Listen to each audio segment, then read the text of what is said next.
ఈ సెలబ్రిటీలు ఏ బ్రాండ్స్ కి ప్రాతినిధ్యం వహిస్తున్నారో తెలుసా? పూర్తి వివరాలకు చదవండి రేపటి సాక్షి దినపత్రిక.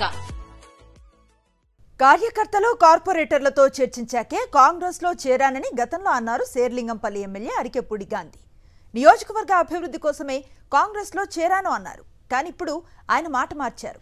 రేవంత్ రెడ్డి తమకు కాంగ్రెస్ కండువా కప్పారా అని ప్రశ్నించారు. దేవాలయంలో వేసే కండువా మాత్రమే కప్పారన్నారు. అది కాంగ్రెస్ కండువా అని ఎలా అంటారని ప్రశ్నించారు అరికెపూడి గాంధీ. మా సీనియర్ నాయకులు చాలా మంది మిత్రులు శ్రేయోభిలాషులు అందరూ కూడా నిన్న ఫోన్ చేయటం, వారి అనుమతి తీసుకొని వారందరి సమక్షంలో ఇవాళ కలిసి వెళ్ళి కాంగ్రెస్ పార్టీలో చేరడం జరిగింది. మరి అభివృద్ధి ధ్యేయంగా ముందుకు పోతాం. పక్షపాతానికి అభివృద్ధికి ఎక్కడ ఇబ్బంది కలగకుండా ముందుకు తీసుకునే కార్యక్రమం చేస్తామని చెప్పి కాన్స్టిట్యూన్సీ ప్రజానికాలందరికీ కూడా మీడియా సమక్షంలో మీ అందరి సమక్షంలో మాటిస్తూ అభివృద్ధి ధ్యేయంగా ముందుకు. నేను ఇవాళ ఇంకా గట్టిగా చెప్పాలంటే మీరు కాంగ్రెస్ అని ఎలా చెప్తారు? మీరు ముఖ్యమంత్రి గారిని కలవటానికి వెళ్ళాం.